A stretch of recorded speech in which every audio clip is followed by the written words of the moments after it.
ദൈവത്തിന് നന്ദിയോടെ നമുക്ക് സ്തോത്രം ചെയ്യാം. എല്ലാവരും ആഗ്രഹിക്കുന്നത് സമാധാനത്തോടും സന്തോഷത്തോടും ദൈവം ഈ ഭൂമിയിൽ അനുവദിക്കുന്ന ദിവസങ്ങളൊക്കെയും ജീവിക്കണമെന്നാണ്. പക്ഷേ പല കുടുംബങ്ങളും ഈ ആഗ്രഹം ഉള്ളവരാണെങ്കിലും വളരെ വേദനയോടെയാണ് കടന്നു പോകുന്നത്. അതിൻ്റെ പ്രധാനപ്പെട്ട കാര്യം ദൈവം നടത്തുന്ന വഴികളിൽ അവർക്ക് വിശ്വാസമില്ല എന്നുള്ളതാണ്. ദൈവമെല്ലാം നന്മയ്ക്കായിട്ട് ചെയ്യും എന്ന് വിശ്വസിക്കുന്നവർക്കും ദൈവം തരുന്ന ഏതനുഭവത്തിലും സംതൃപ്തരായി ജീവിക്കും എന്ന് തീരുമാനിച്ചവർക്കും മാത്രമാണ് പിറുപിറുപ്പില്ലാതെ ഈ ഭൂമിയിൽ ജീവിക്കുവാനായിട്ട് സാധിക്കുന്നത്. ചില ആളുകൾ എപ്പോഴും പിറുപിറുത്തുകൊണ്ടാണ് നടക്കുന്നത്. വീട്ടിലെ ചെറിയ ജോലി ചെയ്യുമ്പോഴും ആരെങ്കിലും എന്തെങ്കിലും ചെയ്യുവാൻ ആവശ്യപ്പെടുമ്പോഴും എല്ലാം പിറുപിറുത്തുകൊണ്ടാണ് ചെയ്യുന്നത്. സഭകളിലും പിറുപിറുപ്പുകാരെ കാണുവാനായിട്ട് കഴിയും. അവരൊന്നിലും സംതൃപ്തരല്ല എന്നുള്ളത് എത്രയോ കഷ്ടമാണ്. പിറുപിറുക്കരുത് എന്നുള്ളത് ദൈവകൽപ്പനയാണെന്ന് എത്ര പേർ മനസ്സിലാക്കിയിട്ടുണ്ട്. പൗലോസ് അപ്പോസ്തലൻ ഒരു മുന്നറിയിപ്പ് എന്ന വണ്ണം കൊരിന്ത്യർക്ക് ലേഖനം എഴുതുമ്പോൾ 1 കൊരിന്ത്യർ 10-ാം അധ്യായം 10-ാമത്തെ വാക്യത്തിൽ ഇങ്ങനെ പറഞ്ഞു: ചിലർ പിറുപിറുത്ത് നശിച്ചു പോയതുപോലെ നിങ്ങൾ പിറുപിറുക്കരുത്. പിറുപിറുക്കുന്നവർക്ക് മുമ്പിൽ ഉള്ളത് നാശമാണ്. ദൈവത്തിൻ്റെ കരുതലിനെയും ശക്തിയെയും ദൈവത്തിൻ്റെ നടത്തിപ്പിനെയും ദൈവത്തിൻ്റെ നന്മയെയും സ്നേഹത്തെയും ഒക്കെ സംശയിക്കുന്ന വ്യക്തികളാണ് പിറുപിറുക്കുന്നത്. അങ്ങനെ ദൈവസ്നേഹത്തെ സംശയിച്ച് പിറുപിറുക്കുന്ന വ്യക്തികൾ നശിച്ചു പോകും. അതുകൊണ്ട് സഭയോട് പറയുകയാണ്, നിങ്ങൾ പിറുപിറുക്കരുത്. പരീശന്മാരുടെ ജീവിതം പരിശോധിക്കുമ്പോൾ ലൂക്കോസ് 5:30 നാം ഇങ്ങനെ കാണുന്നു: യേശു കർത്താവ് ചുങ്കക്കാരോടും പാപികളോടും കൂടെ തിന്ന് കുടിക്കുന്നത് അവർ കണ്ടപ്പോൾ ആ കാര്യത്തിൽ അവർ പിറുപിറുക്കുകയാണ്. പരീശന്മാരും ശാസ്ത്രിമാരും യേശുവിൻ്റെ ശിഷ്യന്മാരോട്, നിങ്ങൾ ചുങ്കക്കാരോടും പാപികളോടും കൂടെ തിന്നു കുടിക്കുന്നത് എന്ത് എന്ന് പറഞ്ഞ് പിറുപിറുത്തു. യാതൊരു ആവശ്യവുമില്ലാത്ത ഒരു കാര്യമാണ് അവർ മനഃപൂർവ്വമായിട്ട് ചെയ്യുന്നത്. യേശു ചെയ്യുന്നത് അവർക്ക് ഇഷ്ടപ്പെടുന്നില്ല. യേശു ചെയ്യുന്നതിലെല്ലാം അവർ കുറ്റം കണ്ടുപിടിക്കുകയാണ്. അതുകൊണ്ട് അവർ പിറുപിറുക്കുകയാണ്.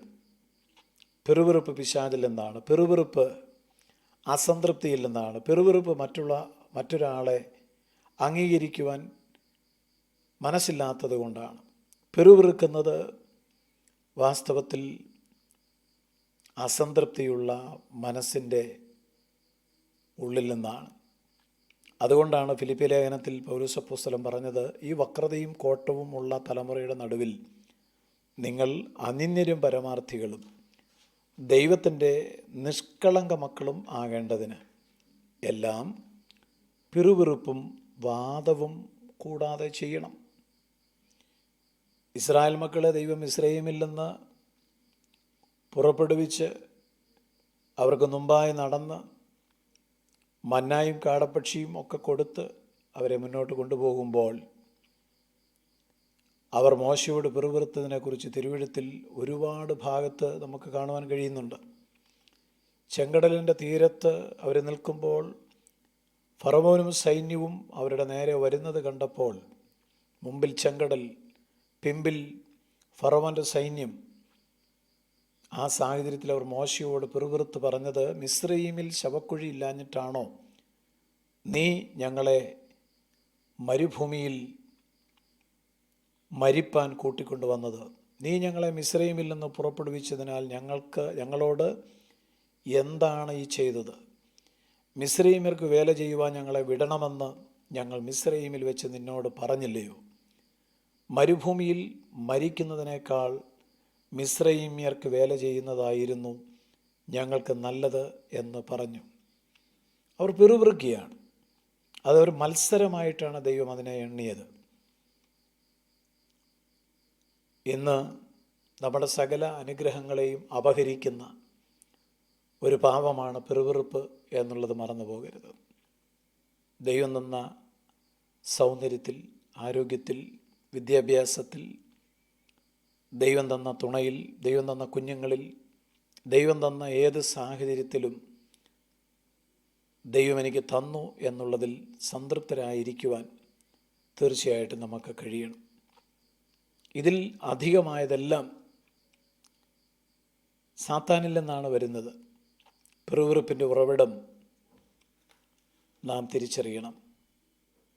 അസംതൃപ്തരാക്കി, പിറുപിറുപ്പുകാരാക്കി നമ്മളെ നശിപ്പിക്കുവാനാണ്, നിത്യജീവനിൽ നിന്ന് നമ്മളെ അകറ്റിക്കളയുവാനാണ് സാത്താൻ മുഴുവല്ലത്തോടുകൂടെ പരിശ്രമിക്കുന്നത്. അതുകൊണ്ട് എന്നെ എൻ്റെ ദൈവം നടത്തും, എന്നെ എൻ്റെ ദൈവം കരുതും, എൻ്റെ ദൈവം എൻ്റെ നന്മയ്ക്കായി, എൻ്റെ ശുഭഭാവിക്കായി പ്രവർത്തിക്കും, ദൈവം എനിക്ക് സങ്കേതമായിരിക്കും, ബലമായിരിക്കും, ഞാൻ ആശ്രയിക്കുന്ന ദൈവം ഒരു നാളും എന്നെ കൈവിടില്ല എന്ന ഉറപ്പും ധൈര്യവും ഉള്ളവരായി നമുക്ക് ജീവിക്കുവാൻ കഴിയണം.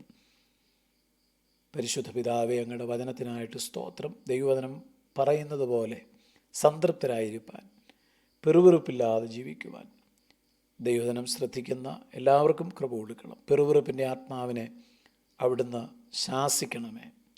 യേശുക്രിസ്തുവിൻ നാമത്തിൽ തന്നെ ആമേൻ.